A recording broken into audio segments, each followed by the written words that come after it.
थोड़ा दूर हैं, उनको जोड़ने के लिए आप क्या करें? पीडीए में कोशिश होगी कि जनता में हर वर्ग को जोड़ा जाए।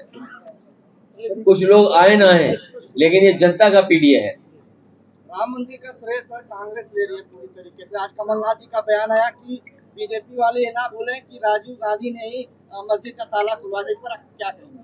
देखिए, ये बात इसलिए नहीं कुछ कहना चाहिए, जिनके बारे में आप नाम कह रहे हो उनके नाम में ही कमल है। जिनके नाम में कमल हो, तो अगर पुराना इतिहास उठा करके देखोगे तो वो सही बात कह रहे हैं। वही अगर इतिहास पुराना उठाएगा तो इतिहास तो वो सही बता रहे हैं। अखिलेश जी, कल आपके प्रदेश अध्यक्ष का बयान आया कि 80 सीटों पे सपा जो है लोकसभा चुनाव लड़ेगी। समाजवादी पार्टी 80 लोकसभा की तैयारी कर रही है, और कितना गठबंधन को साथ लें, कितनों को और साथ लें, वो आने वाले समय में पता लगेगा। लेकिन 80 लोकसभा की तैयारी करनी चाहिए। आखिर मदद कौन करेगा? जब गठबंधन में आप होंगे, सीटें किसी और दल के पास होंगी, तो आपका संगठन तो होना चाहिए जो मदद करेगा। तो इसलिए समाजवादी पार्टी की 80 सीटों की तैयारी है, जिसमें संगठन बनाना, और अगर गठबंधन में सीटें जाएंगी तो उनकी मदद कौन करेगा? तो संगठन हमारा तैयार होगा। इंडिया के साथ सपा रहेगी या फिर? अभी तो इंडिया है ना, इंडिया के साथ है। इंडिया के साथ साथ पीडीए भी है। पीडीए हमारी स्ट्रेटेजी है, और पीडीए से घबराई है एनडीए। लेकिन मध्य प्रदेश में नाराजगी देखी गई है इसमें। कोई बात नहीं, ये राजनीति में पाठ पढ़ना चाहिए और सबक सीखना चाहिए। इसी से सीख करके आगे बढ़ते हैं। कल भारतीय जनता पार्टी ने भी अनुसूचित जाति सम्मेलन किया था और उसमें कहा था कि इस बार ये भारतीय जनता पार्टी वाले वो लोग हैं, अगर कोई छू ले तो नहाने जाते हैं, तो वो सम्मेलन करेंगे। ये आपको तो पता होगा कि जब मुख्यमंत्री जी यहाँ मिले थे मुसहर जाति के लोगों से, बताओ उन्हें नहलाया गया, उन्हें साबुन दिया गया, शैम्पू दिया गया, तब मुख्यमंत्री जी मिले थे।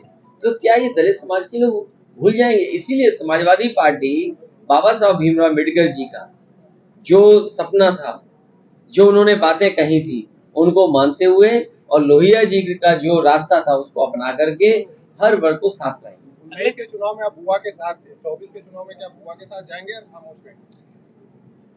क्या बात कर रहे हो आप? कब से वो दूर हो गए, अब क्यों तुम पास लाना चाहते हो? बुआ के साथ आप नहीं, देखिए, मैंने आपसे कहा कि जो गठबंधन है उसी गठबंधन से आगे बढ़ेंगे। जो मीटिंगें हुई हैं उन्हीं जाएंगे। मैं देखो बीजेपी की तरह कंफ्यूजन में नहीं रहता हूँ। ये बीजेपी चाहती कंफ्यूजन रहे कि ये भी है वो भी है। अरे अपना बताओ ना, हमारे ढूंढ रहे हो, अपना बताओ ना क्या हाल है तुम्हारा। तुम्हारा संगठन नहीं ठन हो गया संगठन। मऊ में नहीं देखा हमने घोसी में क्या हुआ? जनता ने कितना बुरा हराया बीजेपी को, अभी तक वो जीत से उभरे नहीं है। राजभर मंत्री की डेट बता रहे हैं कि पूरा नहीं हो रहा है। देखिए, मैं इस बात पे इसलिए नहीं कहूंगा कि उनके अंदर कितना झगड़ा है बीजेपी के अंदर। जो उनके अपने झगड़े वो पर तो ठीक करें पहले अपने, लेकिन जो जनता को उम्मीद थी, जनता को निराश किया है। आप किसान का गेहूं नहीं खरीदा गया, धान आ गया, धान की तैयारी नहीं है। आप बताइए आय दोगुने कहाँ हुई है? फसल बीमा में आप किस्त ज्यादा ले रहे हो और दे किसान को कुछ नहीं रहे हो। आपके जिले में भी किस्त ज्यादा गई होगी किसान की, मदद उतनी नहीं होगी, 10% भी मदद नहीं हुई होगी। तो सोचिए, अगर मुख्यमंत्री जी के जिले में किसान बीमा के जो किस्तें वो ज्यादा जा रही हो और किसानों की मदद कम हो रही हो, तो क्या उम्मीद करोगे प्रदेश में क्या हो रहा होगा? आपको नहीं लगता देवरिया कांड क्यों? एक सवाल पे विराम लगाइए कि क्या 2024 में गठबंधन रहेगा? बस अंतिम सवाल। 24 में गठबंधन रहेगा। गठबंधन का रूप क्या होगा वो 24 तक पता लग जाएगा। 80 सीटों पर आप कह रहे हैं लड़ने के लिए, तो कितनी आप? अरे भाई क्यों नहीं समझते हो भाई? लड़ने का मतलब तैयारी 80 नहीं करेंगे क्या? अगर हमें मदद करनी है किसी की, तो आप बताइए, कांग्रेस की मान लो कोई सीट है गोरखपुर में, तो उनका संगठन क्या है बताओ? तो मदद तो करनी पड़ेगी ना समाजवादियों को। ये अलग बात है कि समाजवादी पार्टी को वो जीत हासिल नहीं हुई, लेकिन हमारा संगठन तो है ना, तो संगठन मदद करेगा लोग। अच्छा, आप दिल बढ़ाकर बताएं कि हम कांग्रेस को कितना दे देंगे? कितना बड़ा दिल कर दें। चलिए, बहुत धन्यवाद है, क्योंकि देवरिया की बात अलग है। मैंने इसीलिए कहा कि दोनों वर्गों का और दोनों वर्ग के समुदाय के जो बुद्धिजीवी हैं या आम जनता ने उसको एक्सेप्ट नहीं किया जो बीजेपी चाहती थी। बीजेपी के लोग भेदभाव चाहते थे, खाई पैदा हो वो चाहते थे। विपक्षी दल सीबीआई और ईडी की रेड को लेकर लगातार सवाल उठाता है कि बीजेपी ये चीजें कर रही है। ये पहले कांग्रेस करती थी, कांग्रेस चली गई, आज बीजेपी कर रही, बीजेपी चली जाएगी। तो कांग्रेस के साथ तो आप भी हैं। नहीं, वो जमाना दूसरा है, अभी इंडिया वाला जमाना है। नहीं, मैंने नहीं कहा ना, ये नहीं कहा। नहीं, वो दूसरी बात है। मैंने मध्य प्रदेश को लेकर भी कहा कि अच्छा हुआ कि उन्होंने हमें छोड़ दिया। अखिलेश जी, कल सीएम साहब ने कहा कि नौकरियों पे पहले विशेष वर्ग का मिलता देखिए, था, मुख्यमंत्री जी कुछ जानते नहीं है। ये जो सवाल आप मुझसे पूछ रहे हो ना, मैं आपसे कहना चाहता हूँ और बड़ी जिम्मेदारी के साथ कहना चाहता हूँ, मुख्यमंत्री जी जानते नहीं है। अगर ये बात कह रहे हैं तो उन्होंने कहा कि संविधान की शपथ ली है कि एक ही वर्ग को नौकरी मिलती थी। अरे कितने साल से आप कहोगे, आपने विधानसभा में नहीं सुना था 46 में 56। तो हमने उनसे पूछा कि जो आप सूची बता रहे हो वो सूची तो हमें दे दो, आज तक नहीं दे पाए। लखनऊ कानपुर यूनिवर्सिटी, आपकी गोरखपुर यूनिवर्सिटी में भर्ती कौन हुए? कहीं वीसी को पिटते देखा आपने? अपमानित होते देखा? मुख्यमंत्री जी क्या हम वीसी अपमानित हो रहा, बताओ। और फिर अरे मुख्यमंत्री जी को अगली बार मिलो तो कहना कि जब फिल्म देखी जाती है तो बालकनी पीछे होती है, आगे नहीं होती है। आगे नहीं देखा जाता, आगे कौन देखता है सिनेमा हॉल में? अखिलेश जी आपका और सोचिए इतने भावुक हो गए। अरे जनता का दुख तो देखिए, सांड घूम रहे, सांड कितने लोगों की जान ले रहे हैं, उसमें आप भावुक नहीं होते हैं? हर दिन एक सांड से कोई मर रहा है। और मुख्यमंत्री जी की ऑफिस में एक कर्मचारी था, सांड से टकराई थी उसकी गाड़ी, उसकी जान चली गई थी। आज भी सांड सड़क पे घूम रहे हैं। नेताजी, आप कहें जाति जनगणना हमारी सरकार बनेगी तो करेंगे, और बीजेपी कहती है जाति जनगणना नहीं मानती, उसको क्या करें? बीजेपी कुछ नहीं मानती। बीजेपी जब हार जाएगी तब मानेगी। जिस तरह रैलियां बीजेपी भी कर रही है, आप लोग भी कर रहे हैं। देखिए, मैंने आपसे कहा बीजेपी वाले की रैली में कोई आ नहीं रहा, सब कर्मचारी वगैरह ला रहे दबाव बना के। आप पता महंगाई और करें। महंगाई को लेकर आप लोग लगातार सरकार को घेर रहे हैं, लेकिन फिर भी चुनाव देखा जा रहा है कि बीजेपी जीत रही है। क्या माना जाए जनता तक? पिछली बार बेईमानी से जीते, बेईमानी से जीत गए, लेकिन इस बार जनता इनको 24 में हराई। आप देखिए डीजल, पेट्रोल, जरूरत का सामान देखिए, बिजली बनाई नहीं, आज तक बिजली के कारखाने का नाम मुख्यमंत्री जी ने नहीं लिया, हमने भी पूछना बंद कर दिया। आज जो भी उत्तर प्रदेश में बिजली मिल रही है वही समाजवादियों की देन है। उससे पूछिए ना, कौन सा बिजली का कारखाना लगाया, एक बता दें हमें। और फिर ये 100 नंबर 112 कर दी, एम्बुलेंस को और व्यवस्था अच्छी करते। आज भी गरीब को इधर उधर भागना पड़ता है प्राइवेट में। आप पता करिएगा, एम्स की ओपीडी, आपकी सरकारी अस्पतालों की ओपीडी, इससे ज्यादा मरीज प्राइवेट नर्सिंग होम में जा रहा हो। आपकी व्यवस्था क्या है? मुख्यमंत्री जी से प्रैक्टिस चालू कर ली सर। नहीं, नाम बदलने से फ्लड का काबू हो गया क्या? अगर सर्वे किया जाए तो आज भी बच्चे बीमार हो रहे हैं, बुखार आ रहा है, और फिर भूल जाइए, चलो ये नया आ गया, ये मच्छर से बीमारी, डेंगू। बताओ, मच्छर नहीं पकड़ पा रहे, कह रहे हैं 1 मिलियन वो करेंगे क्या? गोरखपुर सहित पूरे उत्तर प्रदेश में एम्बुलेंस का खेल चल रहा है। 20 से 25 हजार में मरीजों को बेचा जाता है। ब्रिजेश पाठक जी कहते हैं सब कुछ ठीक है। देखिए, क्या है वो मंत्री, क्योंकि वो चल तो रही नहीं, छापा मारते रहे, किसी के खिलाफ कार्रवाई नहीं हुई। बजट कहाँ चला जाता कोई नहीं जानता।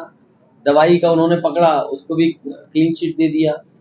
किसी अस्पताल में, जिला अस्पताल में गरीब का इलाज नहीं हो पा रहा। और जितने मेडिकल कॉलेजेस हैं, आप पता कर लेना, असिस्टेंट प्रोफेसर हो, एडिशनल प्रोफेसर हो, टेक्निकल स्टाफ हो, सबकी कमी है। तो इन चीजों की जब कमी होगी तो कैसे आप गरीब का इलाज दिला पाओगे? अखिलेश जी का बहुत धन्यवाद देता हूँ, हमारे साथ पार्टी के वरिष्ठ नेता। और यहाँ पर जो कार्यक्रम हुआ है,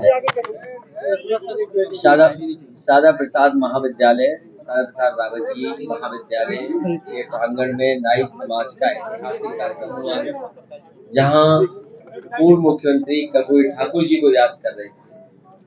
वहीं जिस तरह का भेदभाव भारतीय जनता पार्टी की सरकार में हो रहा है, मुझे उम्मीद है कि इस सम्मेलन के माध्यम से बहुजन समाज जागरूक होगा, वो एक साथ आएंगे और इस भारतीय जनता पार्टी की गलत नीतियों के खिलाफ आने वाले समय में 2024 के चुनाव में भारतीय जनता पार्टी को हरा करके उत्तर प्रदेश से भेजेंगे। जहां तक सरकार का सवाल है, आज तक अगर हम हिसाब किताब लगाएं, न किसान की आय दोगुनी हुई, न नौजवानों को नौकरी रोजगार मिला, महंगाई चरम सीमा पर, आपका अन्याय चरम सीमा पर, और इतना कानून व्यवस्था की धज्जियां कभी नहीं उड़ी होंगी जिस तरीके से इस सरकार में उड़ी है। कहने को ये जीरो टॉलरेंस का नारा दे रहे हैं। जीरो टॉलरेंस अपराधियों के लिए हो गया है कि अपराधी जहां चाहते हैं वहां अपराध कर रहे हैं। जिस तरीके से अनसेफ महिलाएं हुई हैं, कोई कल्पना नहीं कर सकता आज के समय पर महिलाओं और बेटियों के साथ ऐसी घटनाएं हो रही हो। आप देखिए बांदा में क्या घटना हुई, उसके साथ जो घटना हुई उसके बाद उसकी हत्या कर दी गई। आप कोई भी जिला उठा करके देख लीजिए जहां पर घटनाएं सुनने को ना मिल रही। और गोरखपुर जो मुख्यमंत्री जी का खुद जनपद है, कोई महीना नहीं बचता होगा जिस दिन मुख्यमंत्री जी यहाँ न रहते हो।